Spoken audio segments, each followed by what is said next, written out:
सिर्फ कुछ घंटों बाद हर बच्चे का वो सपना सच होने वाला है जो लाइफ में एक बार सबने देखा था। काश ऐसा दिन आए जब हमारा सिनेमा हॉलीवुड से भूल जाए। तब किसको पता था रामायण यही होगा वो नाम जो अंग्रेजों को थिएटर में एक इंडियन फिल्म के सामने सर झुकाने को मजबूर कर देगा। इमोशनल करने नहीं आई हूँ, आपको 10 ऐसी टेक्निकल बातें बताने वाली हूँ जो 2 अप्रैल को आने वाले रामायण के टीजर से पहले जानना बहुत जरूरी है। यकीन मानो ये सब सुनने के बाद रामायण को सिर्फ एक फिल्म की तरह देखने का नजरिया बदल जाएगा। चाय पॉपकॉर्न मैगी कुछ बना रहे हो तो प्लीज 2 बनाना। पॉइंट नंबर 1, रामायण पहली इंडियन फिल्म बनने जा रही है जो IMAX के लिए शूट की गई है। प्रॉपर IMAX कैमरा का इस्तेमाल हुआ है जिसे खुद IMAX ने अनाउंस किया है। Famous Hollywood director Christopher Nolan ये सब काम करते हैं। इवन अवतार का सीक्वल भी प्रॉपर शॉट फॉर IMAX किया गया था। इस मामले में मैं कोई एक्सपर्ट तो नहीं हूँ, बट सिंपल वर्ड्स में समझा जाए तो बाकी मूवीज के डिस्प्ले के कंपैरिजन में रामायण की डिटेलिंग बेहतर होगी। जितना बड़ा थिएटर का पर्दा उतना बेटर एक्सपीरियंस आएगा। सीन्स की क्लैरिटी से लेकर ब्राइटनेस, शार्पनेस और कलर का डिफरेंस सब एक्स्ट्रा होगा। एक और इंडियन फिल्म जो शॉट फॉर IMAX होगी वो है SS राजामौली की वाराणसी। वैसे इसका नुकसान ये है कि छोटी स्क्रीन पे IMAX मूवीज नॉर्मल फील नहीं होती हैं। पॉइंट नंबर 2, टीजर के बारे में इनसाइड न्यूज ये है कि ऐसा फर्स्ट टाइम होगा जब रामायण से वर्ड्स, डायलॉग्स, वॉइस सुनने को मिलेगा। सिर्फ ऑडियो नहीं, शब्द बाहर आएंगे। ये इंपॉर्टेंट इसलिए है क्योंकि अभी तक रामायण को बेचा जा रहा है उसके विजुअल्स के ऊपर, बट उतना ही जरूरी है इसके ऑडियो राइटिंग, डायलॉग्स के साथ पब्लिक का कनेक्शन। तेल तेरे बाप का, जलेगी तेरे बाप की, आदि पुरुष उमराव याद है ना। इससे रामायण कैसे अलग होगी उसका फर्स्ट इंप्रेशन बहुत जरूरी है। फिल्म को सीरियस होना पड़ेगा। टीजर की जो स्क्रीनिंग हुई है उससे पता लगा है फिल्म में सिर्फ डायलॉग्स नहीं, सीन्स के पीछे वॉइस ओवर भी होगा। एक एक शब्द कंपेयर किया जाएगा।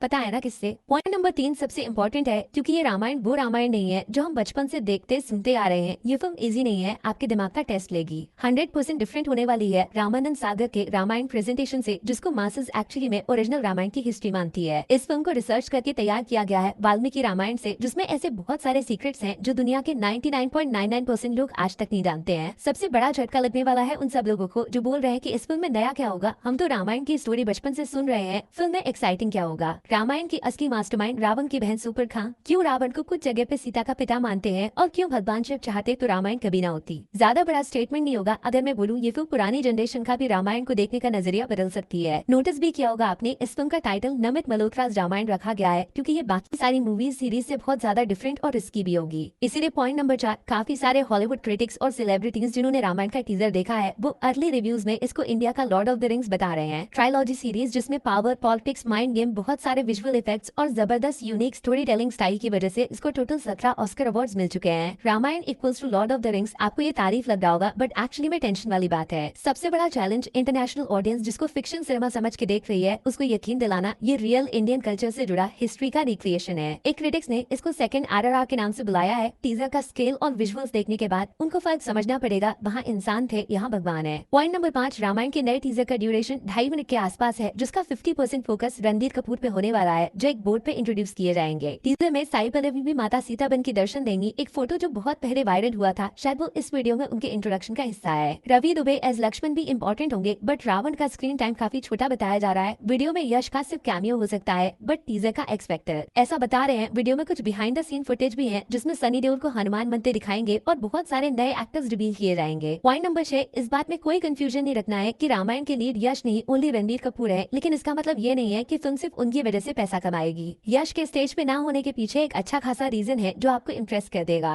रामायण राम की कहानी है जिसमें रावण बस एक कैरेक्टर है, इसीलिए रामायण की स्क्रीनिंग में भी रणबीर कपूर ने फिल्म को इंट्रोड्यूस किया है। यश को जानबूझकर स्टेज से दूर रखा गया है, वो भी तब जब वो फिल्म को खुद को प्रोड्यूस कर रहे हैं। ये उनका ही फैसला है रामायण के प्रमोशन से दूर रहने का। ऐसा क्यों? क्योंकि रामायण के मेकर्स बहुत सेफ खेलना चाहते हैं। पार्ट 1 या पार्ट 2 दोनों में 1 सेकंड भी ऐसा मैसेज बाहर नहीं आने दिया जाएगा जिससे पब्लिक को लगे Ravan is greater than Ramayan. Plus अभी टॉक्सिक को भी आना है और टॉक्सिक में यश के कंट्रोवर्सी कैरेक्टर का किसी भी तरीके से रामायण पे इन्फ्लुएंस नहीं पड़ना चाहिए। इसीलिए मान के चलो आप डायरेक्ट दिवाली पे रिलीज के बाद ही यश स्टेज पे बाकी एक्टर्स के साथ नजर आएंगे, उससे पहले बहुत कम चांसेस हैं। पॉइंट नंबर 7, एक शॉकिंग चीज पता चली है, रामायण के रिलीज होने में 7-8 महीने बाकी हैं, बट अभी से फिल्म के खिलाफ स्मार्ट नेगेटिव कैंपेन प्लान किया गया है। आप सोच रहे होंगे रामायण जैसी फिल्म को कोई नेगेटिविटी में कैसे खींच सकता है, इसीलिए तो 7-8 महीने पहले से तैयारी शुरू की जा रही है। सबूत दिखाऊं? सोशल मीडिया पे जैसे ये रामायण के स्क्रीन पोस्टर वायरल होने लगे, इसी बीच बहुत सारी फेक न्यूज भी अपलोड हो रही है जिससे लोगों के एक्सपेक्टेशन नीचे गिर जाए। लंबा चौड़ा रेडिट आर्टिकल तक डाला गया है जिसमें टीजर को एवरेज बता रहे हैं, रणबीर कपूर को ठंडा और सबसे इम्पोर्टेंट फिल्म का VFX बस ठीक ठाक, नॉट स्पेशल। जबकि हकीकत में ऐसे इवेंट्स पे जाने से पहले सारे क्रिटिक्स को एम्बार्गो साइन करना पड़ता है, जिसका इजी मतलब है 2 अप्रैल से पहले कोई रिव्यू नहीं आ सकता, वो क्राइम होगा। इंटरेस्टिंगली कुछ ऐसा ही पोस्ट वायरल हुआ था रामायण के फर्स्ट ग्लिम्स के टाइम, जहाँ रणबीर कपूर के पास्ट को लेकर उनकी कास्टिंग को कंट्रोवर्शियल बताया गया था। उसके बाद नमित मल्होत्रा किस तरीके से फिल्म को अपना पर्सनल प्रमोशन टूल बनाना चाहते हैं, ये नैरेटिव भी बेचने का ट्राई हुआ था। ये सब क्यों हो रहा है उसका जवाब है पॉइंट नंबर 8। रामायण एक्चुअली में इंडिया की शायद वो पहली और बहुत वक्त तक आखिरी फिल्म हो सकती है जो वर्ल्ड वाइड मिलियन नहीं बिलियन डॉलर में कमाई करेगी। क्या सोच रहे हो कैसे एक इंडियन फिल्म 9,000 करोड़ कमा सकती है जबकि 2,000 करोड़ का पीछा हम लोग कब से कर रहे हैं? सही सवाल सोचा है और सही जवाब भी सुन लो। हवा में बात नहीं करते हैं, आपको मैथ्स की भाषा में समझाती हूँ। इंडिया में टोटल सिनेमा स्क्रीन की गिनती है सिर्फ 9,000, जिससे एक लिमिटेड अमाउंट कलेक्शन आ सकता है। बट जैसे ही आप अमेरिका में घुसते हो स्क्रीन की काउंटिंग 4 गुना माने 40,000 तक पहुँच जाती है। आप समझे रामायण का टीजर सबसे पहले यूएस में लॉन्च क्यों हुआ? लेकिन ये तो कुछ भी नहीं है चाइना के सामने, जहाँ टोटल स्क्रीन काउंट पूरे 90,000 का है। और गुड न्यूज, इसमें से 20,000 पे रामायण को इनिशियली रिलीज किया जाना है। आप समझे कैसे दंगल ने 10 साल पहले 2016 में ही 2,000 करोड़ कमा लिया, क्योंकि इंडिया से सिर्फ 400 करोड़ आया था जबकि चाइना से 1,400 करोड़ बनाया था। अगर रामायण 10 साल बाद 2026 में बढ़े हुए टिकट प्राइसेस पे सिर्फ दंगल जैसा ही परफॉर्म कर देगी तो फिल्म चाइना से ही 2-3 हजार करोड़ आराम से जोड़ लेगी। इससे होगा ये कि रामायण का जब वर्ल्ड वाइड कलेक्शन आएगा उसके सामने इंडियन फिल्म इंडस्ट्री की बाकी मूवीज का नंबर इररेलेवेंट हो जाएगा। आप सोच रहे होगे तो फिर बाकी फिल्म मेकर्स चाइना और यूएस में फिल्म रिलीज क्यों नहीं करते हैं? क्योंकि उनके पास नमित मल्होत्रा नहीं है, जिनकी कंपनी डीनेग और prime focus world wide cinema से जुड़ी है। कहाँ 9,000 करोड़ और कहाँ 80, 90, 100, 200, 900 करोड़। आप समझे रामायण को लेकर फिल्म इंडस्ट्री में इतना ज्यादा दहशत क्यों है? बट हाँ, पॉइंट नंबर 9, एक सवाल जरूर पूछना बनता है, क्यों ना रामायण का फर्स्ट ग्लिम्स सबसे पहले इंडिया में रिलीज किया जाता? ये सिर्फ फिल्म नहीं है, इंडिया का कल्चर हिस्ट्री है। तो क्या मेकर्स सिर्फ मैथ्स, कलेक्शन और स्क्रीन के जोड़ तोड़ में अमेरिका को सबसे आगे रख रहे हैं? इवन जब रामायण का फर्स्ट वीडियो भी आया था तब इंग्लिश को प्रेफर किया गया था ग्लोबल ऑडियंस तक जाने के लिए, बट इसमें इंडियन मास कनेक्शन इग्नोर हो गया था। सच बताना, आपको भी ऐसा लग रहा है क्या रामायण का हाइप फिलहाल सिर्फ सिनेमा लवर्स के बीच में लिमिटेड है, जबकि ओल्ड जनरेशन जो एक्चुअली में फिल्म बिजनेस का गेम चेंज करती है वो मिसिंग है? ये कोई शिकायत नहीं है, बट एक क्वेश्चन जरूर है। भले ही 9,000 करोड़ बाहर से आ जाएगा, लेकिन इस लेवल का रिस्पेक्ट और इमोशन जब तक नहीं आया तब तक रामायण को बनाने का पर्पस अधूरा रहेगा। और finally point number 10, 4,000 crore budget, क्या ये रामायण टीम का सिर्फ पीआर प्रमोशन है या बाकी किसी इंडियन फिल्म को बनाने में इतना पैसा खर्च किया जा सकता है? दिमाग खिलाने वाली बात बताऊं, इतने पैसों में अवतार पार्ट 1 जैसी 2 मूवीज बन सकती हैं। उसका बजट $250 मिलियन के आसपास था। सुपर हीरोज की दुनिया में greatest of all time Avengers end game जैसा सिनेमा सिर्फ 356 मिलियन में बनके खत्म हो गया था। जुरासिक पार्क, उसको बनाने में सिर्फ 1,500 करोड़ खर्च किए गए थे। इवन सुपरमैन की लास्ट फिल्म पे $250 मिलियन माने 1,900 करोड़ का खर्चा किया गया है। इनफैक्ट दुनिया के इतिहास में बनने वाली आज तक की सबसे महंगी फिल्म स्टार वॉर्स, उसका बजट भी $450 मिलियन बताया जाता है, जबकि रामायण के दोनों पार्ट्स मिला के टोटल बजट $500 मिलियन से भी आगे निकल गया है। और इसका रीजन मैं नहीं बताऊंगी, खुद फिल्म बताएगी 2 अप्रैल को। बोलो जय श्री राम।